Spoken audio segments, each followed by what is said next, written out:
Bapak saudara, ikhwan fillah, banyak orang mendengar kalam ini. Siapa yang kenal dirinya, maka kenal Tuhannya. Sering dengar ya? Man arafa nafsahu faqad arafa rabbahu. Siapa yang kenal dirinya, dia pasti kenal Tuhannya, Rabbahu. Imam Ibnu Qudamah itu menyebutkan redaksi yang berbeda. Man arafa qalbahu arafa rabbahu. Siapa yang mengenal qalbunya, maka dia akan kenal yang membolak-balik qalbunya, yaitu Allah Subhanahu wa ta'ala. Ada yang bertanya, ini hadis atau bukan? Nah, ini pertanyaannya dua sebenarnya. Ini hadis atau bukan, lalu maknanya apa? Setelah kita teliti, ilmu hadis itu, Bapak saudara Allah, jika kita buat pemetaan, ilmu keislaman, bahkan semua ilmu di dunia, itu dapat dirumuskan jadi 4 cara mengetahuinya. Disebut epistemologi. Bahasa Arabnya madarikul ulum. Bagaimana cara mengetahui suatu hal? Yang pertama lewat indera, bukti-bukti fisik. Yang kedua, akal. Kita pikirkan, kita tahu. Yang ketiga, kita tes. Yang keempat, pakai spiritual, pakai rohani. Ilmu hadis itu yang pertama. Jadi ilmu hadis, dia ilmu bukti fisik. Mesti didengar, mesti ada bukti fisiknya. Maka secara ilmu hadis, hadis ini tidak bersumber dari Rasulullah sallallahu alaihi wasallam. Dari siapa ketemunya?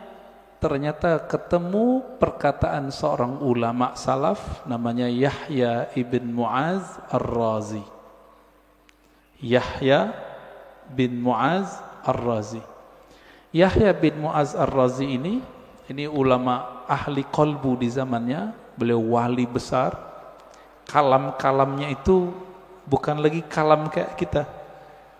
Dia jika berkalam, kalamnya itu hampir mirip dengan kalamnya Nabi sallallahu alaihi wasallam. Sehingga dikira ketika dia berkalam begitu, itu kalamnya Rasulullah sallallahu alaihi wasallam. Itu secara apa? Ilmu hadis. Siapa yang mengatakan itu? Imam Nawawi.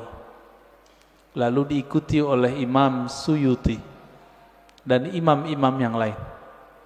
Jadi secara ilmu hadis gak ketemu di Sahih Bukhari, gak ketemu di Sahih Muslim, gak ketemu di Sunan Abu Dawud, Tirmizi, Nasai, gak ketemu.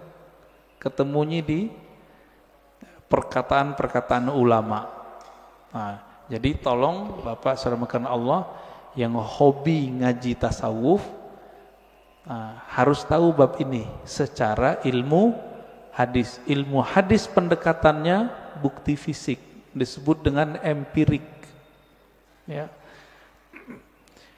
Tapi ada seorang imam namanya Ibnu Arabi yang beliau menggabungkan ilmu zahir dan batin. Beliau ini ahli hadis, tapi lebih dikenal sebagai ahli qalbu. Guru hadisnya ratusan.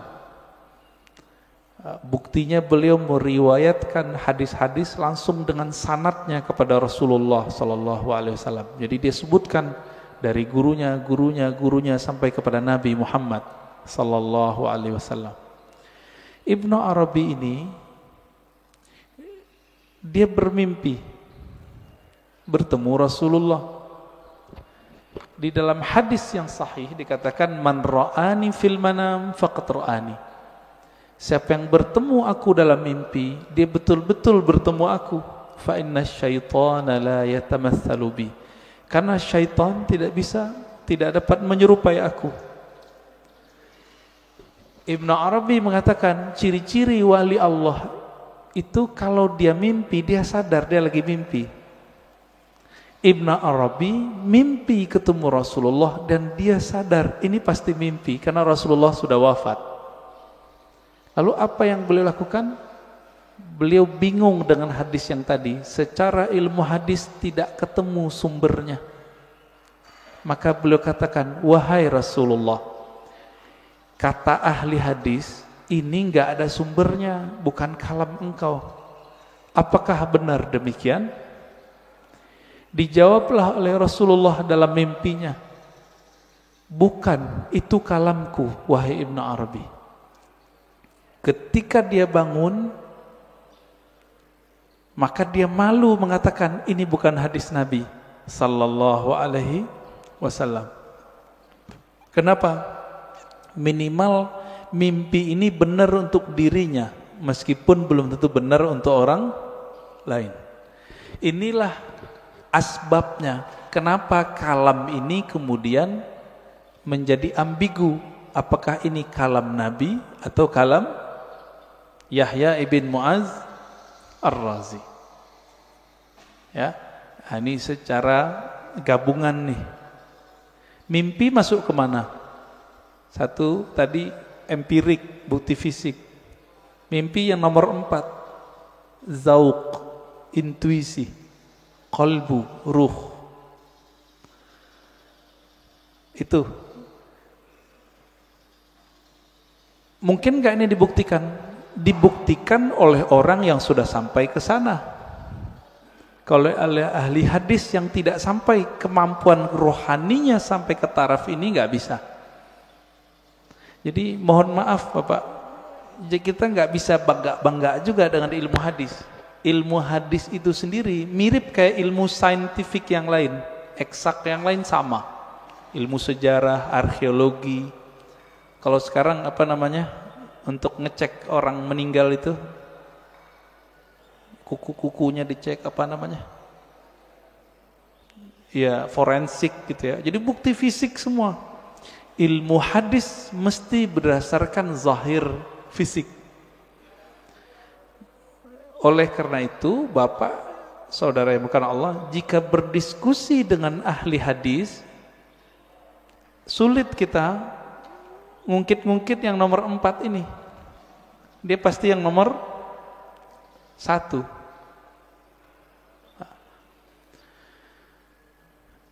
Coba lihat kalamnya. Siapa yang kenal diri, kenal Allah. Isinya benar gak? Bagus gak kalamnya? Bagus.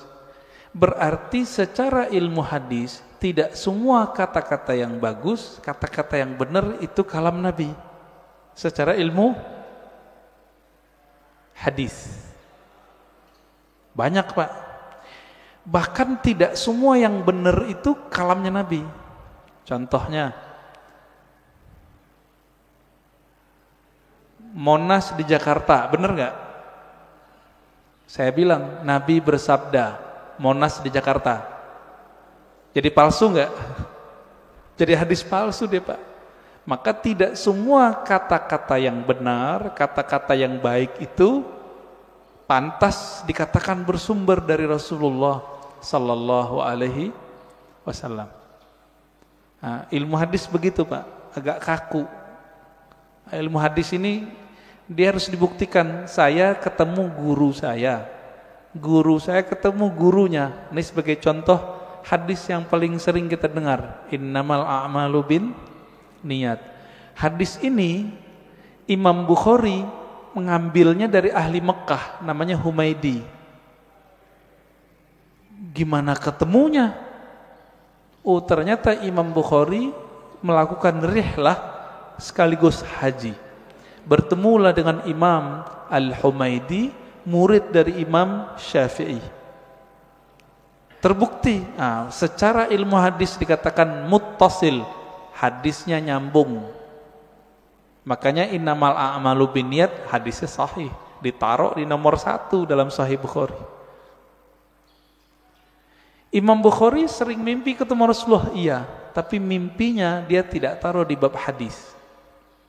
Ada seorang imam namanya Al-Baihaqi, punya kitab judulnya Syu'abul Iman dan Zuhud. Di kitab beliau menukil kalam Nabi tapi yang didapat orang dalam mimpi. Dan itu populer Pak di masjid-masjid kita, khotib-khotib kita dulu. Tahun 2006 seorang profesor nelfon saya dulu di UIN. Saya waktu itu masih kuliah. Dia telepon, "Ar-Razi, ente ngaji hadis bukan?" "Iya. Saya mau khutbah besok. Tapi bingung ini hadis itu bukan." Wah, kita kaget Pak, profesor masih mau nanya sama mahasiswa. Akhirnya saya katakan, "Hadis apa, Prof?" "Hadis siapa yang hari ini sama dengan kemarin maka dia merugi." Tahu hadis itu ya? Yang hari ini lebih buruk dari kemarin maka dia terlaknat. Saya senyum, "Maaf Prof, itu bukan hadis, tapi itu kalam Nabi yang didapat oleh Imam Abdul Aziz bin Rawat dalam mimpinya." Kata Imam Baihaqi, qala Abdul Aziz bin Rawat, berkata Abdul Aziz bin Rawat, "Ra'aitun Nabiyya sallallahu alaihi wasallam fil manam yaqul." Aku mendengar Nabi sallallahu alaihi wasallam di dalam tidur berkata. Kata di dalam tidurnya dihilangin oleh khotib-khotib. Sehingga jadinya gimana? Aku mendengar Nabi bersabda, "Siapa yang hari ini sama dengan kemarin fahuwa maghbun. Siapa yang hari ini beda dengan kemarin, lebih buruk dari kemarin, fahuwa mal'un, terlaknat." Nah itu. Ini disebut hadis mimpi. Tapi ingat, hadis mimpi bukan hadis secara ilmu hadis. Tapi kalau versi yang keempat itu hadis Pak. Maka versi keempat hadis Nabi gak berhenti sampai sekarang berlanjut. Menurut versi yang keempat, dari mana buktinya? Buktinya Nabi sendiri mengatakan, siapa yang bertemu aku dalam mimpi, dia betul-betul bertemu aku. Loh, tahu dari mana ketemu Nabi? Kalau ingin dibuktikan, buktikan secara fisik. Baca cerita Nabi, fisik Nabi, Syama'il Nabawiyah, perhatikan mimpinya, sama atau tidak. Ini mazhab ahli hadis.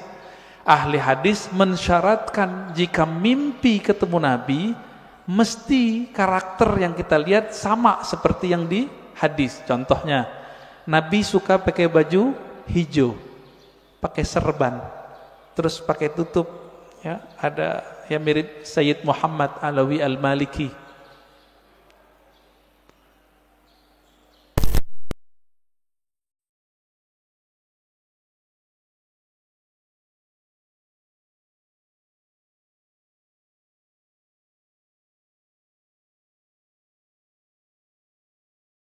Sir rahasia di dalam ini nggak pernah bohong. Ma kadzabal fuadu ma ra'ah. Dalilnya itu. Tidaklah si fuad ini, si kolbu ini, si hati ini pernah berbohong dengan apa yang dia lihat. Jadi walaupun Nabi sudah meninggal menurut ahli hadis, tapi bagi ahli ruhani Nabi nggak pernah mati Pak. Nabi cuma pindah alam, alam ruh, alam barzakh, alam malakut jabarut. Nah, ada di antara ulama yang setiap hari bisa ketemu Nabi. Siapa itu? Gurunya Imam Syafi'i, namanya Imam Malik.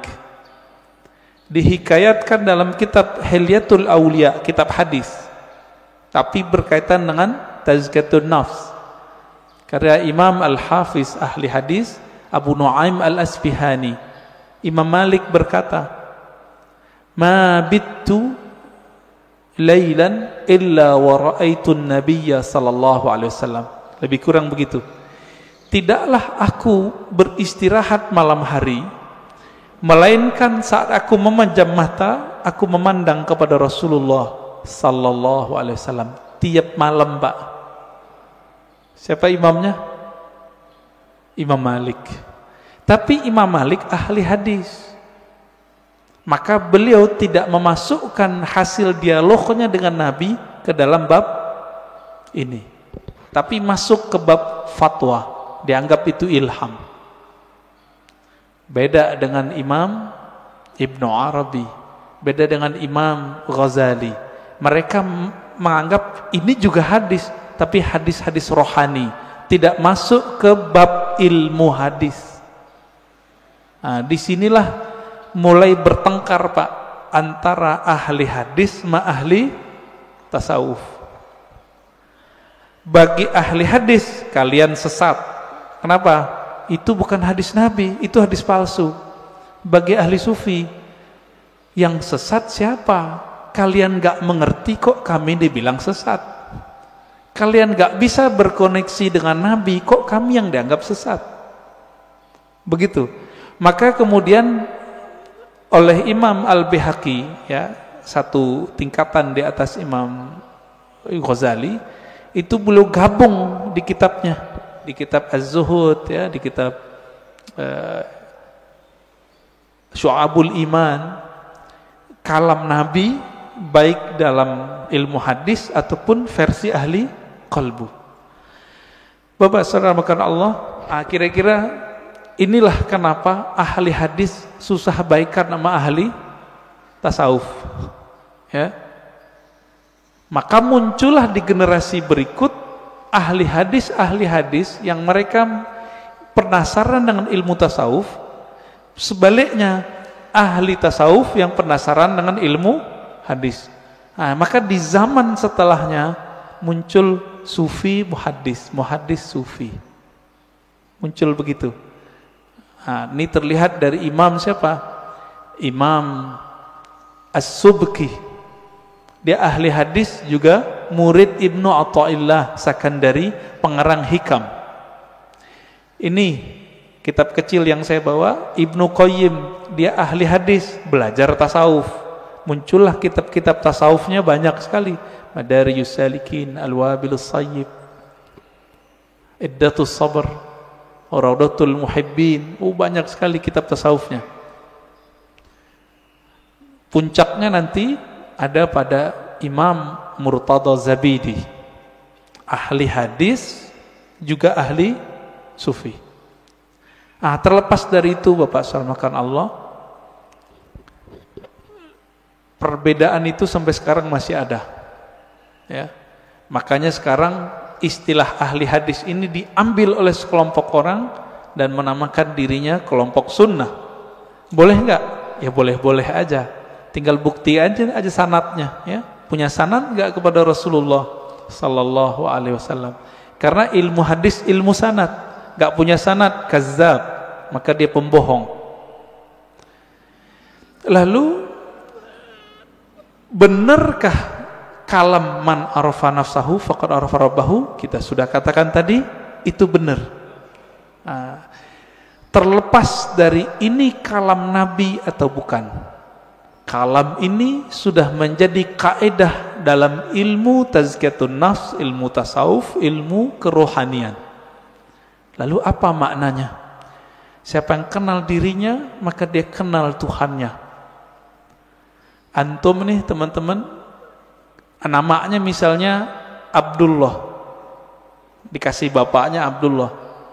Mengenal diri itu mengenal tubuh si Abdullah atau kenal yang mana? Sekedar mengenal jasad? Tentu tidak. Lalu kenal apa ini? Kenal yang mana ini? Bukan yang jasad ini. Kan banyak juga Pak, anak-anak udah 7 hari nggak punya nama. Bapaknya datang ke kita, "Tat, kasih nama dong anak saya." Berarti nama jasad ini itu bisa dibuat, bisa dirubah Pak. Sebelum kita masuk ke tubuh ini, kita punya nama. Benar nggak punya nama? Kita lahir di dunia, yang ngasih nama siapa? Orang tua, guru. Sebelum kita masuk ke dunia ini, kita di alam ruh. Allah mengatakan, alastu birabbikum, bukankah aku Rabbmu? Allah memanggil kum, kamu. Berarti kita ada nama, Pak. Cuma nama ini disimpan di dalam dada Rasulullah sallallahu alaihi wasallam. Kita nggak tahu. Ditanyalah oleh orang Bani Israel, orang ahli kitab, ya Muhammad, apa itu ruh? Turunlah ayat yas'alunaka 'anir ruh. Mereka bertanya kepadamu mengenai ruh. Katakanlah ruh itu urusan Allah. Kamu tidak diberi ilmunya kecuali sedikit. Sedikit di situ, wa ma utitum minal ilmi illa qalila. Sedikit menurut siapa? Menurut saya, menurut Nabi, menurut Bani Israel, atau menurut Allah? Menurut Allah. Maka sedikit menurut Allah itu banyak menurut kita. Ya. Orang kaya di Indonesia bilang, saya ngeluarin uang dikit. Dikitnya itu udah 100 triliun, Pak. Ya. Apalagi raja di raja alam semesta ini, Rabbul Alamin, Allah Subhanahu wa ta'ala. Ilmu ini disimpan dalam dada Rasulullah. Ada sahabat yang dikasih tahu, ada yang tidak. Maka Nabi itu bisa ngerti, Pak, dengan izin Allah. Ada orang nih jihad, kayaknya paling kuat, kayaknya paling banyak bunuh musuh. Tapi Nabi mengatakan finnar, finnar, masuk neraka, masuk neraka. Kenapa? Nabi tahu namanya sudah ada di neraka, nggak dihapus dari neraka. Ternyata benar, orang ini beramal cuma dengan fisiknya, ruhnya tidak beramal. Ruhnya gak beramal, Pak. Jadi ketika disebut siapa yang kenal dirinya, maka kenal Tuhannya. Diri yang fisik, yang mengenal diri fisiknya, dia baru mengenal perbuatan Allah. Disebut ma'rifatul af'al, mengenal perbuatan Allah. Ajaib enggak kelahiran manusia? Penciptaan manusia ajaib enggak? Ajaib, Pak. Kok bisa-bisanya ada makhluk hidup di perut seorang perempuan? Itu ajaib itu. Saya mau tanya nih yang udah nikah, yang punya anak. Itu antum yang menciptakan anak? Atau cuma sebab doang? Ya, bikin doang ya. Tapi kita enggak yang gedein, yang mengembangkan biar kasih tulang, enggak. Ya, coba tanya sama yang udah pernah hamil, ibu-ibu yang udah hamil tanya, ajaib itu. Maka mengenal diri yang fisik mengantarkan kepada ma'rifatullah level 1. Apa itu? Ma'rifatul af'al, ma'rifatu af'alillah, mengetahui perbuatannya Allah Subhanahu wa ta'ala. Itulah yang dibahas dalam surah Al-Mu'minun itu. Ya, ayat 11 ya. Begitu juga di surat Ar-Rum ya, sebelum ayat tentang pernikahan itu kan tentang penciptaan kita semua. Dari enggak ada jadi ada, dari tanah kok bisa jadi hidup, kok tiba-tiba bisa melawan kepada Allah. Itu dia. Namanya ma'rifatu fi'lillah. Jadi kalau ada ahli biologi, ahli ilmu-ilmu eksak tidak mengenal Allah lewat ini, lewat dia, berarti dia tersesat, nggak mengenal Allah. Itu satu. Diri yang fisik. Nah, kita punya diri yang disebut dengan nafs tadi. Jadi nafs itu sendiri artinya ada nafs fisik, ada nafs jiwa. Orang kita nyebutnya sukma, perasaan, nah itu masuk di situ. Yang bilang saya emosi, nah itu dia. Saya jatuh cinta, ada itu. Seneng, sedih, itu masuk ke si nafs ini. Yang nafsunya besar, yang nafsunya kecil, penakut, pemberani, itu si nafs. Nah, punya nggak nih? Punya ya? Punya kita. Inilah yang dikatakan di Quran, wa man nahan nafsa anil hawa fa innal jannata hiyal ma'wa.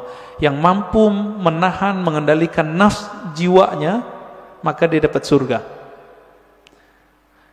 Nah, ini ma'rifat apa nih? Ini masih sama. Ma'rifatu fi'lillah. Perbuatan Allah. Cuma perbuatannya yang tidak tampak secara fisik. Jadi perbuatan Allah ini kan ada yang tampak secara fisik, ada yang tidak tampak. Ini masih sama. Ilmu untuk memahami ini disebutlah ilmu tazkiyatun nafs. Jadi tazkiyatun nafs itu baru cabang dikit dari tasawuf. Karena orang alergi dengan ilmu tasawuf, nggak mau mereka nyebut istilah tasawuf. Takut ditinggal jamaah. Kalau ustadz udah takut sama jamaahnya, terus jamaah takut sama siapa dong? Ya. Kalau si ustadz udah bergantung kolbunya kepada jamaah, lalu jamaah bergantung kolbunya sama siapa? Jadi kalau ada di antara antum yang ustadz dai, jangan dai ngikutin murid, jangan guru ngikutin selera murid, murid yang ngikutin guru. Gitu seharusnya. Kalau enggak, itulah yang Nabi lakukan. Nabi enggak diikuti oleh ahlu Mekah, maka beliau berhijrah. Berhijrah beliau. Menjaga idealisme seorang guru. Nah, ini perlu, Pak. Itu diperlukan ma'rifat yang ketiga. Mengenal diri yang qalbiyah, diri kolbu. Yang mengenal diri kolbu, nah, kolbu kita. Nah, di kolbu ini kalau nafsnya rusak, dia ngefek ke kolbu. Nafsnya nih punya karakter bengis, kolbunya hitam. Nafsnya suka bangkang, kolbunya hitam, meradang dia, Pak. Kalau kita meradang mulut, Saryawan bisa menikmati makanan nggak? Nggak bisa. Makanannya kolbu adalah zikrullah, baca Quran, sholawat. Kalau sudah meradang itu kolbu, dibawa sholat nggak enak.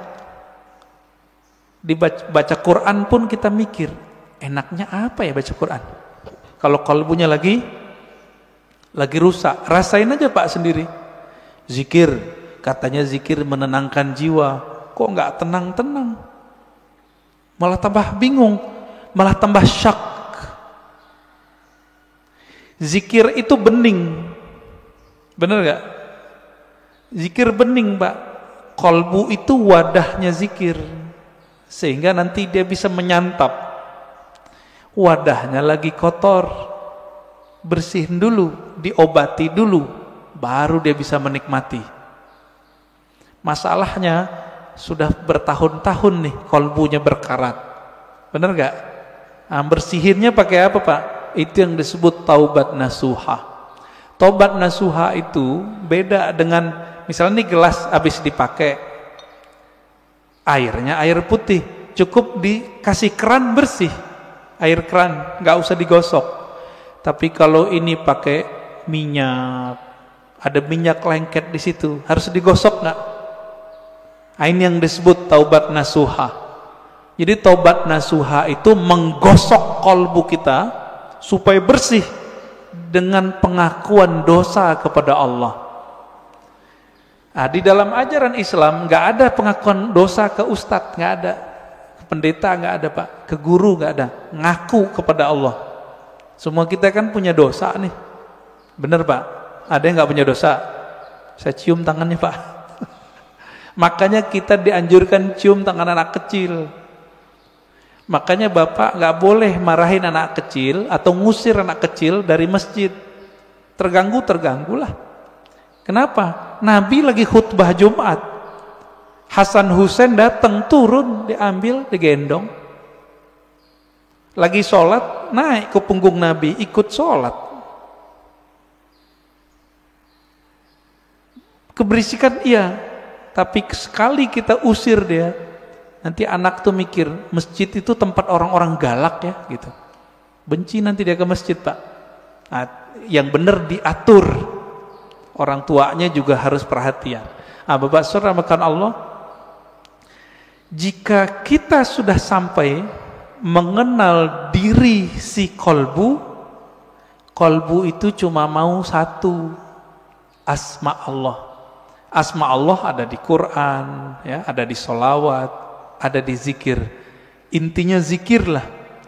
Semakin banyak kita mengenal nama Allah, semakin banyak makrifat di dalam kolbu. Maka di sini wajib ada kajian Asmaul Husna, Pak. Udah ada belum? Harus ada, Pak, di sini.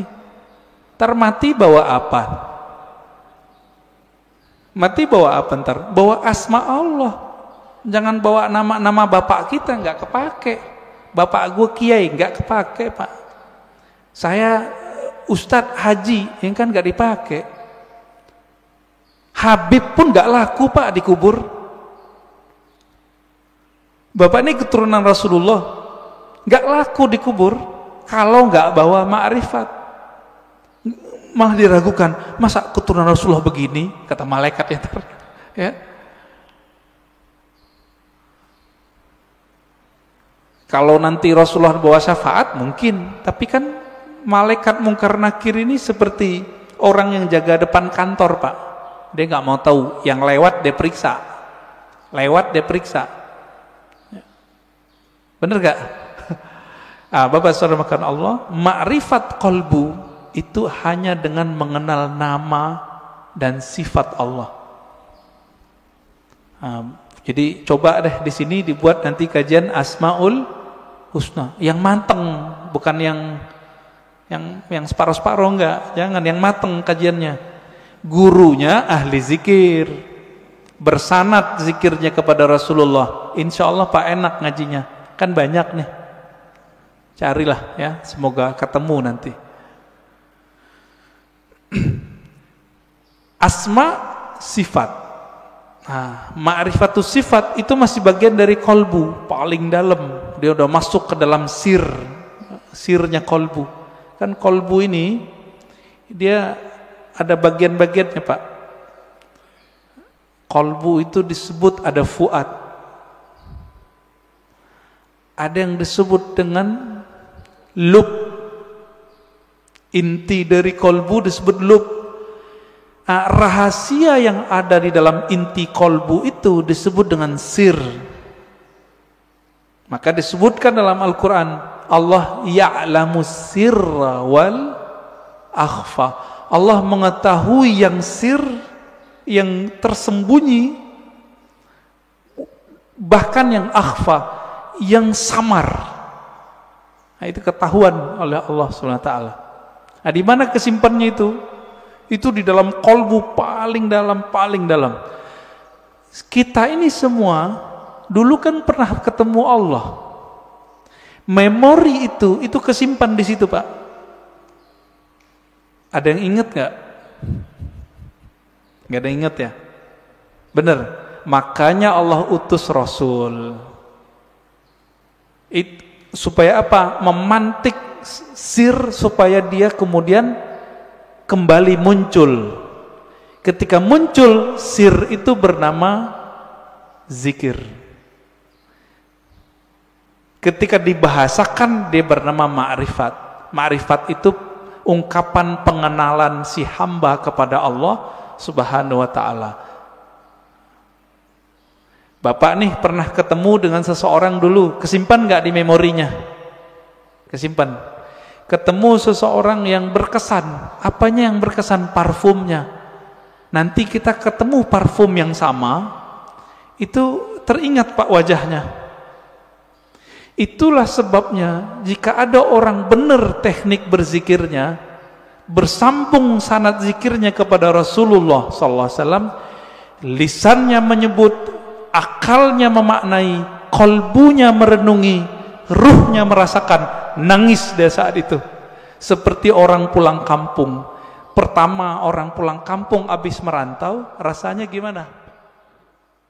Terharu, Pak. Nah, kalau Bapak Ibu ini kan pada hari raya di luar kota, lagi merantau, malam takbiran nangis dengerin takbiran. Kenapa tuh nangis? Ingat kampung, kirain ingat Allah.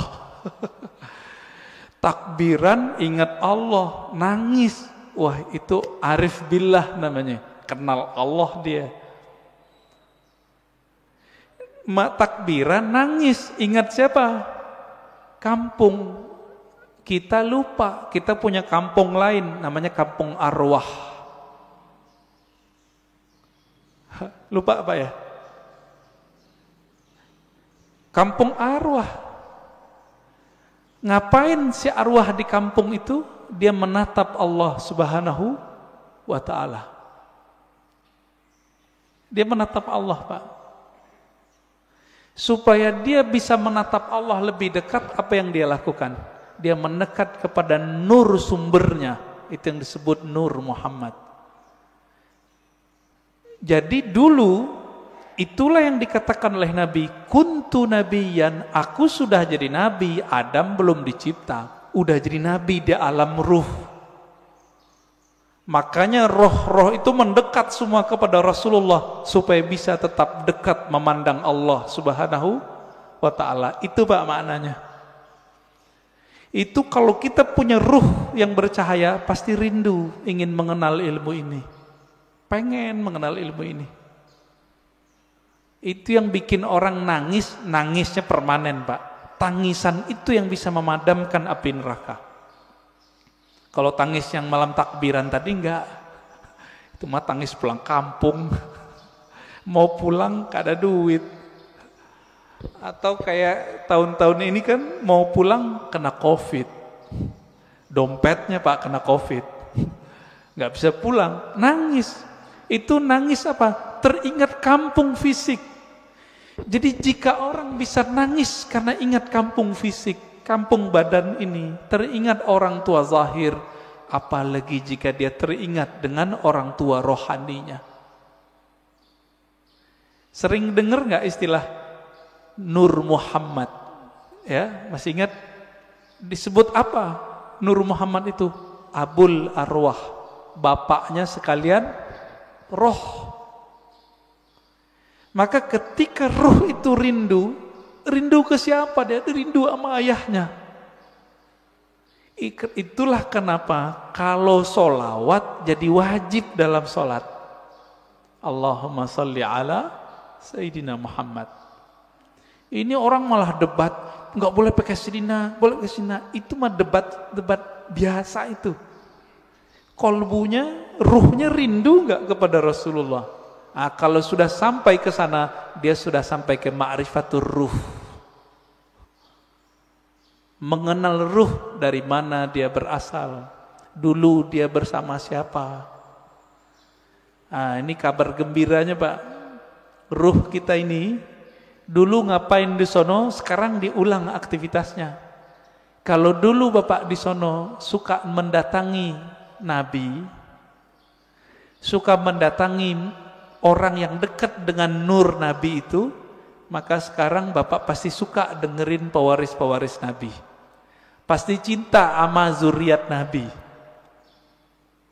Nah, orang-orang yang dulu mencintai Rasulullah di sana, di alam ruh itu, dia cinta kepada nur Nabi. Maka Allah kasihlah dia fisik di dunia bernama Habib atau ulama, dua aja. Habib atau ulama. Jadi kenapa Habib terlahir sebagai Habib, Kiai sebagai Kiai, Gus sebagai Gus, Ajengan sebagai Ajengan? Karena dulu nurnya mengagumi nurnya Nabi sallallahu alaihi wasallam. Itulah makna hadis al-arwah junudun mujannadah, hadis sahih Muslim. Ini syarahnya jarang orang menjelaskan ini. Roh itu dia berbaris-baris seperti tentara. Nah, dulu nih Bapak kalau dibukakan pintu kolbunya itu bisa lihat Pak. Dulu kita seperti ini di sono, ngumpul Pak seperti ini. Bapak kenapa sebut masjid ini Masjid Nabawi? Karena merindukan Nabi sallallahu alaihi wasallam. Semoga para pewakaf, pendiri, pengurus diberkahi oleh Allah, diberi rindu kepada Rasulullah. Bahkan sebelum wafat Allah kasih mimpi ketemu Rasulullah sallallahu alaihi wasallam. Amin. Pasti bisa, Pak. Rasulullah kan nggak mati. Nggak mati beliau. Cuma pindah alam. Kalau kita bisa mati sebelum mati, bukan bunuh diri loh Pak ya. Mati sebelum mati itu apa? Mampu memilah ini alam jasad, ini alam pikiran, ini alam kolbu, ini alam ruh. Mampu dia berzikir, bertahan, bisa dia ketemu Rasulullah sallallahu alaihi wasallam. Bisa Pak. Dulu Sayyid Muhammad Alawi Al-Maliki kalau mau ngapa-ngapain itu nanya sama muridnya, masih hidup, saya nggak usah sebut namanya, kalau disebut ntar jadi orang mengkultuskan beliau nanti. Orang kita Pak, Jawa Tengah kalau nggak salah ya, Kiai Fulan, bertanya ke beliau, bocah ya waladi, kira-kira begitu ya, anakku, coba tanya ke Nabi, saya mau melakukan ini, beliau restu nggak? Itu yang minta siapa? Sayyid Muhammad, keturunan Rasulullah sallallahu alaihi wasallam, hafal banyak hadis. Muridnya pakar mimpi ketemu Rasulullah. Karena sholawat nggak berhenti beliau. Sholawat aja terus. Maka Bapak Ibu saudara makan Allah, jika ingin bertemu Rasulullah, sholawat terus. Terus itu apa ujungnya? Ujungnya mati. Jadi kalau belum mati jangan berhenti. Dijamin Pak, pasti. Kenapa? Hadis jaminannya jelas. Man shalla alaiya sallallahu alaihi asyara marat. Yang salawat kepadaku, Allah salawat kepadanya 10 kali. Saya mau tanya nih, ini 10 kali menurut kita atau menurut Allah? Coba lihat bahasa Arabnya. Sallallahu alaihi. Allah bersolawat kepadanya 10 kali. Berarti menurut Allah atau menurut kita? Kita ini Pak cukup dapat 1 salawat dari Allah pasti masuk surga. Salawat disertai rahmat, masuk surga. Kalau 10 ketemu Rasulullah sallallahu alaihi wasallam, ketemu Rasulullah pasti. Maka Nabi mengatakan, ini garansi Rasulullah. Orang yang paling dekat kepadaku nanti. Siapa? Aksaruhum salatan bi. Yang paling banyak bersolawat kepadaku. Inilah media kalau mau ketemu Rasulullah. Bisa. Siapa yang bilang gak bisa? Ya. Nabi mengatakan, nanti di akhir zaman ada Dajjal. Seandainya aku hidup saat itu, akulah hajijun alaikum, akulah pembela kalian. Secara fisik Nabi nggak ada Pak, tapi kan pewarisnya ada. Pewarisnya itulah disebut Al-Imam Al-Mahdi. Imam Mahdi, apa kata beliau? Namanya seperti namaku. Nama dalam bahasa Arab ismun. Ismun artinya tingkatan dan kemuliaan, bahkan ilmu. Itu artinya. Bukan Muhammad bin Abdullah. Muhammad bin Abdullah mah banyak habaib namanya dari dulu Muhammad bin Abdullah, tapi bukan Imam Mahdi. Ya. Ini sekarang banyak yang kajian akhir zaman tapi terjebak pada riwayat ahli hadis fisik. Tidak mempertimbangkan ahli rohani. Nah, ini kesalahan besar kajian akhir zaman hari ini. Akhirnya yang terjadi cocok logi. Kita berterima kasih, syukron ya, terima kasih para asatis akhir zaman. Antum telah membuat kita aware, sadar mengenai hadis akhir zaman. Cuma kadang nggak cocok. Hidungnya lurus gitu ya. Itu mah ciri fisik habaib rata-rata begitu hidungnya. Ya. Bukan itu kalau mengenal Rasul. Rasul itu kolbunya yang mau dilihat. Berarti ini yang disebut ismun tadi. Ya. Maka yang keempat itu Bapak selamatkan Allah, siapa yang mengenal ruhnya, maka dia mengenal Allah secara hakiki. Dia mengenal Rasulullah secara hakiki. Nah, semoga kita sampai ini yang ini nih, keempat. Mengenal ruh, walaupun sedikit menurut Allah itu kan banyak bagi kita.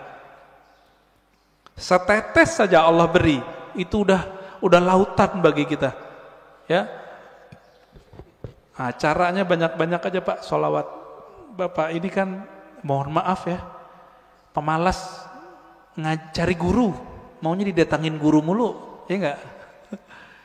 Carilah guru yang bisa mengajarkan zikir ma'rifatullah. Nanti diajarin Pak cara berselancar kepada Allah. Tapi kalau masih males, udah sholawat aja dulu. Nah, nanti sholawat ini nurnya akan membimbing kita, insya Allah ya. Jadi lebih kurang makna ringkas dari man arafa nafsahu faqad arafa rabbahu, 4 level ini ya. Tinggal dilihat kita bagian yang mana. Semoga kajian ini bermanfaat. Silakan.